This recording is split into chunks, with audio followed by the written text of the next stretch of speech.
To understand the derech of Rav and the derech of Shmuel, and to understand that these are two very different drachim, you have to look right at the beginning of Nezikin.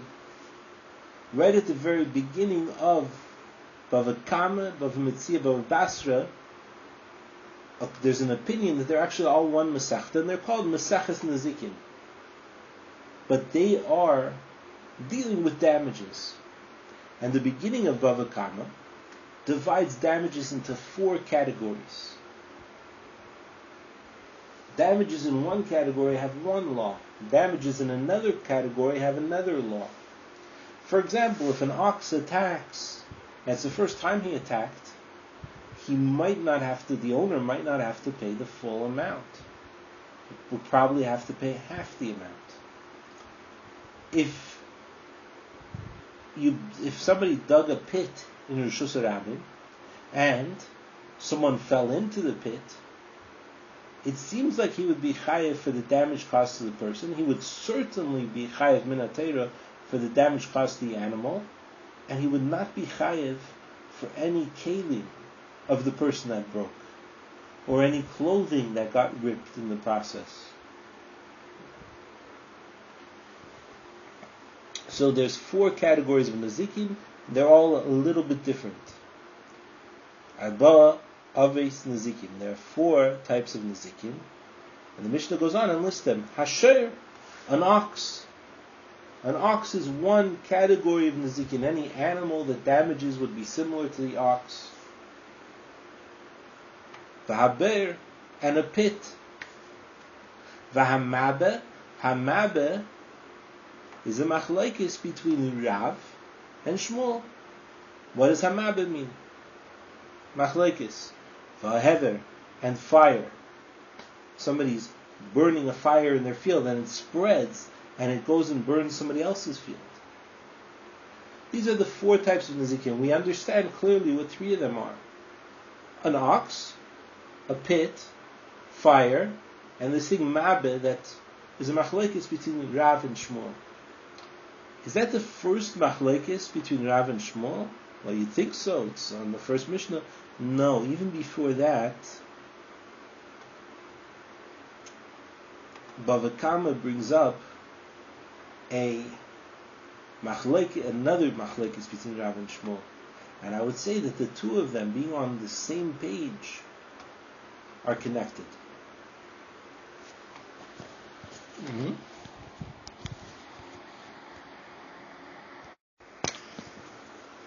And here is the first argument. Avnai, sakinoi, umasoi. A person's rock, a person's knife, and a person's bundle, or a person's burden. A person is walking in the street, and he puts down a rock, or he puts down his knife. I shouldn't say a rock. He puts his rock down. A rock that he's going to want back. Or he puts his knife down, or he puts his package down, and he walks away, and someone comes and trips over it. As long as it's his, Rav says, well, this is your thing. It's in Rishus Harabim, and it's causing damage. That's more like a shiur than any of the other nazikin. And therefore we have it having the same din as an ox. Your ox belongs to you. When it damages, it's out there where it probably shouldn't be. And it caused damage to something else. Your knife works the same way as a shiur. And Shmuel says no. Shmuel says, how does a shiur damage? It attacks. How does a knife left in the street, or a rock left in the street, or a package, avnai, sakinai, masai, attack, or cause damage? It doesn't attack. It causes somebody to trip. What's that more similar to? A ber, a pit. If someone digs a pit in Rishus Harabim, he causes somebody to trip. There's even a day that he's responsible for a pit that was dug and not covered up on his own property. When a person drops a package or a knife in Rishus HaRabim, he's causing someone else to trip over it and be injured, or when he steps over it, he gets injured, whatever it is. So it's more similar to a pit. Rav says it's more similar to a shiur, because it's your property and it's causing damage. And Shmuel says it's more similar to a pit. It's something that you trip over. Something that somebody tripped over. Now let's look at their machlokes on what mabeh means, and we can connect the two. And when we connect the two, we'll see a different way that Shmuel looks at Torah, and a different way that Rav looks at Torah.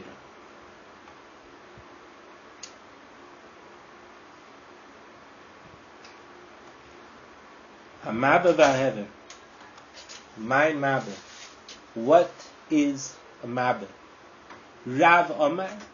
Rav says, mabeh ze adam. Mabeh is a person. Ushmuel Amar mabeh ze shein. And Shmuel says it's the tooth of the ox. Now they both bring psukim. It's interesting. Rav brings the pasuk also Amar Shemer Asa Beker V'gam Laila Im Tovayim Bo.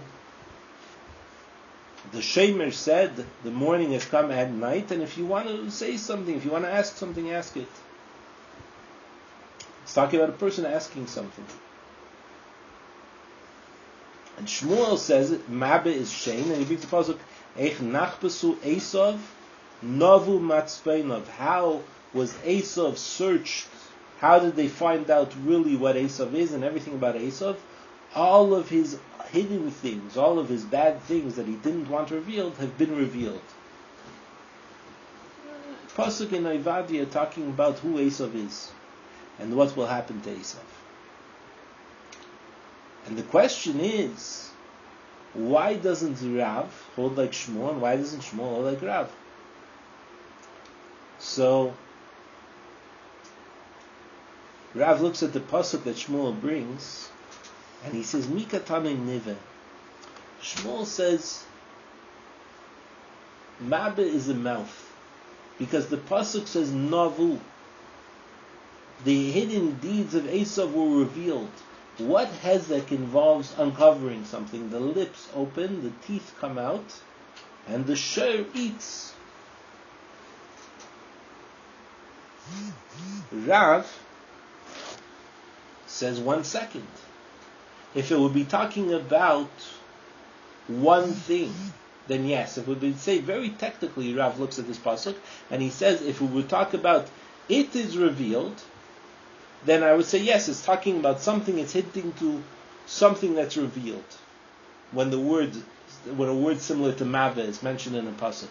But it says navu, these things were revealed. That's not talking about one specific thing. Rav is looking at the pasuk very literally and very technically, very exact. If it said one thing is revealed, I would say yes, there's a maveh that is revealed, but it's many things. And Shmuel looks at Rav's pasuk and he says, if you want to ask, ask. If you want to say something, say something. That's not talking about a being at all. That's not talking about what a maveh is. That's talking about an action. For it to talk about a being, it would have to say something that's a noun, something that is a thing. Baya, the one who asks, the one who speaks, fine, that would be a hint to what maveh is. So Shmuel's looking at the idea. The Gemara admits that the pasuk doesn't work well for either one of them. If you want to find out if Shmuel's opinion or if Rav's opinion is more established or more backed up by Torah verses, they're not. Mechti comes out, Kroi loy kemar daiki, not the pasukim, the kroim, the pasukim. Loy kemar daiki don't work according to this master 100%. They're not medaik, they're not precise like this master. V'loy kemar daiki, and not like this master, they're not precise. So what's the bottom line? If the psukim end up in a draw, end up saying, look, Rav is as good as Shmuel, Shmuel is as good as Rav, then why does Rav hold as he does? My time alay Amar Shmuel. Why doesn't Rav hold like Shmuel? Tana, because the Tana in our Mishnah taught Shiur. He already taught ox. The kol milei de Shiur, which includes all things that a Shiur could possibly do. There are 3 types of damages that a Shiur might do. It might attack with its horns, which involves pushing and goring, negicha. It might attack with its feet, or it might trample on stuff with its feet. If it attacks with its feet, that's more like an attack that's more similar to the horn. But it might trample on stuff with its feet. And there's another way. It might eat. It might be hungry and it might eat. Now, when it's attacking, or when it's trampling with its feet, that's kind of a normal way for a Shiur to act. When it's hungry and stuff, that's different from the regular way that a Shiur might act. But Rav says when it says Shiur, it means all 3 of those things. And therefore, Mabeh, which the Mishnah goes on to say is talking about a living being, but that's all the Mishnah says, must be Adam, must be a person. If it's not another animal, if it's a living being, and if Shiur means Shiur and probably every other animal, so Mabeh is a person. Shmuel says no. Shiur, the Mishnah might say Shiur, but it doesn't mean everything to do with a Shiur. It means the regular way, the first way, or the most famous way that a Shiur would attack. And what is that? Nagicha, goring, smashing, pushing with its horns, attacking with its horns. You want to include the feet? That's similar enough. Include the feet, and that's regular. But eating, that doesn't sound like something that's specific to a Shiur, eating someone else's grass. That has to be taught separately. Taisvis brings even a better reason, or not a better reason, he explains Shmuel's reasoning here. If it only taught about Keren, if it only taught about the horns, then I would think, horns, the Shiur is upset. It's upon the owner to guard that Shiur from doing anything with it. But eating, the Shiur wants to eat. Are you going to blame the owner because the Shiur saw food and maybe you make him pay a little bit? I don't know. But can you learn one thing out from the other? Not clearly. And if it only taught about eating, so we think, look, eating, the Shiur is not angry, the Shiur is not going crazy. It's kind of easier to control it, even though the Shiur really wants to eat much more than it wants to attack.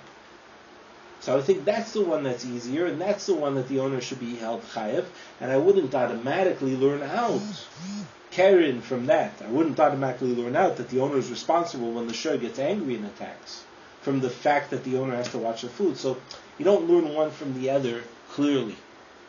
Shmuel splits it up by ideas. Now let's go back to the original machlekes that's mentioned. It's mentioned in passing. First of all,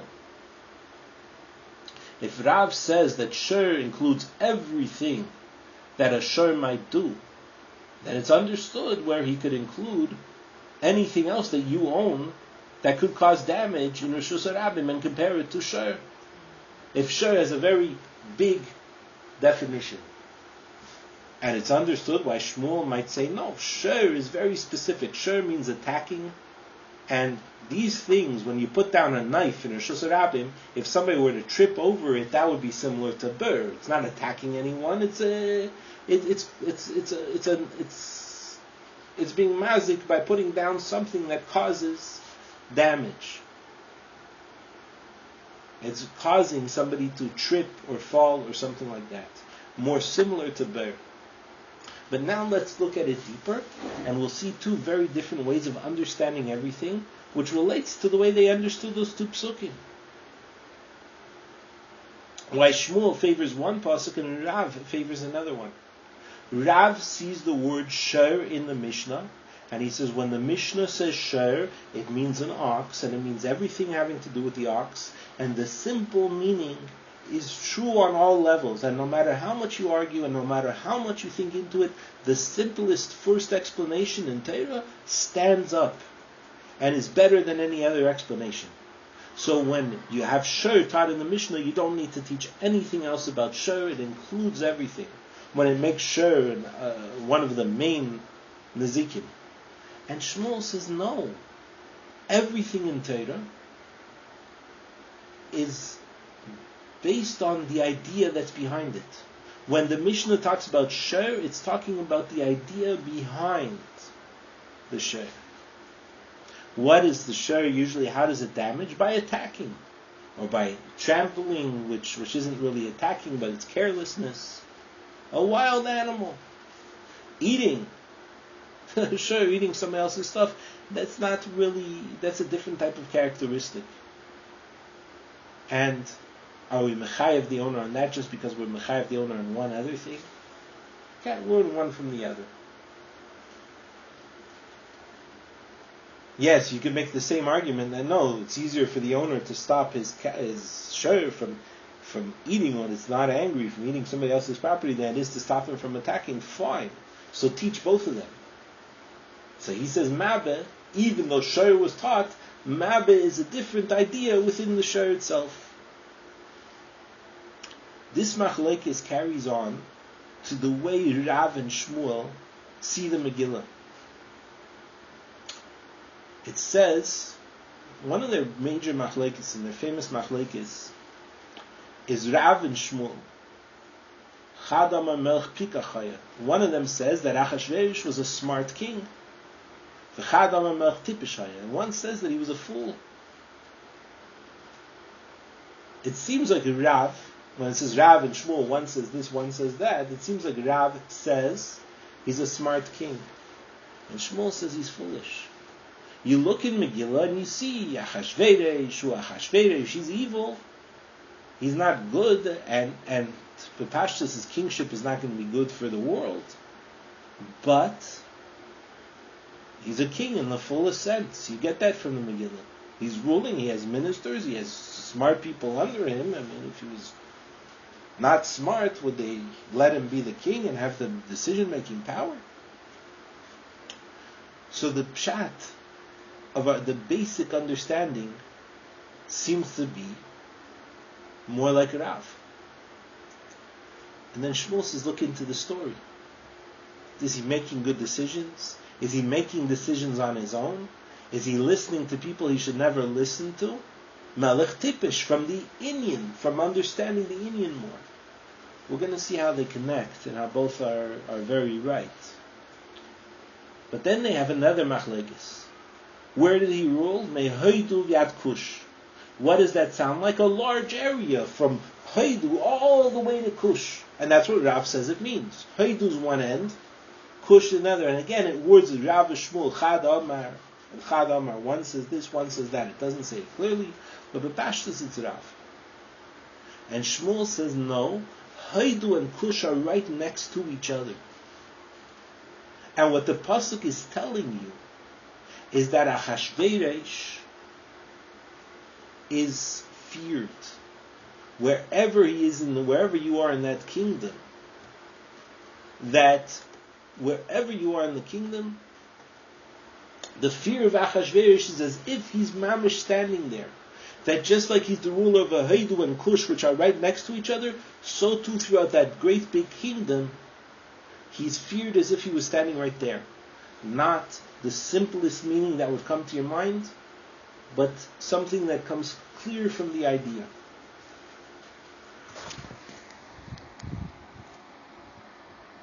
With regard to the Melech Tipish or Melech Chacham or Melech Pikach, you see here where both opinions actually complement each other. Both opinions, through both, you see the whole story. What's Achashverosh? He's not a fool's fool. He was put in as king. But what are his decisions?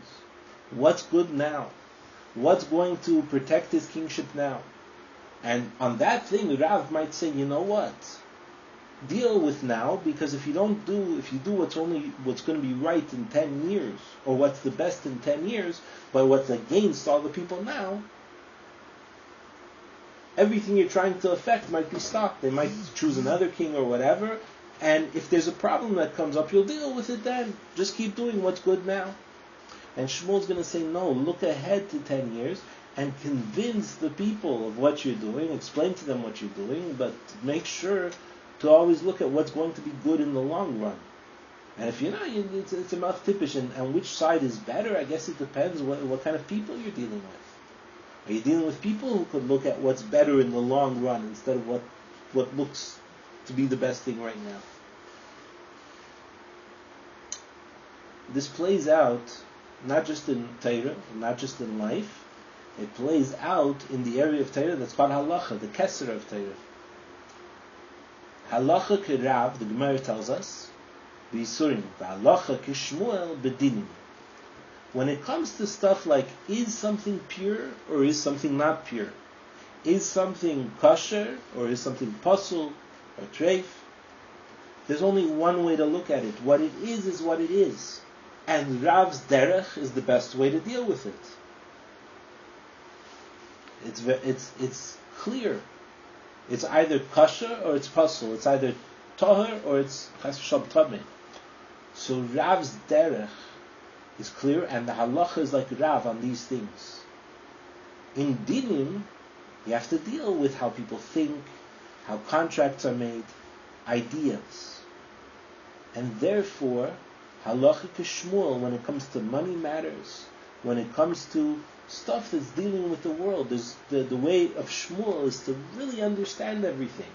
So Shiur in the Mishnah, what's it talking about according to Shmuel? It's talking about the regular way a Shiur would cause damage, which is by attacking or by trampling. And you need something else for when the Shiur eats. So his whole derech is to understand and to work with the idea that's behind everything. And that also goes back to the rock. A rock or a knife or a package left in a Rishus Rabbim that still belongs to the owner and that the owner wants, well, that's the owner's property causing damage in Rishus Rabbim. On a basic level, it's more like the Shiur. Rav will tell you that's the most important part of it. He understands also, obviously, why Shmuel says it's more like a pit, but he says, no, the more important part is the first thing that you're going to notice. And Shmuel says the most important part is the first idea that you notice from it. How does this thing cause damage? Like a burr? Then it has the same din as a burr. And any time you're going to see a machlekes in Rav and Shmuel, and even the way they look at psukim, you can relate it back to this, that Rav is looking at the straightforward meaning, and Shmuel is looking at the idea. And it could be, you could even find it in the names that they're referred to as. Rav also means great, a lot of light. So every idea has a lot of light in it, and the idea itself that you see, the thing itself that's mentioned, has a full light and a full power behind it. When it says Shiur, it means everything about Shiur, because the word Shiur is in the Mishnah. And Shmuel means hearing. Hearing also means understanding. The idea within the idea that you're bringing out is the important thing.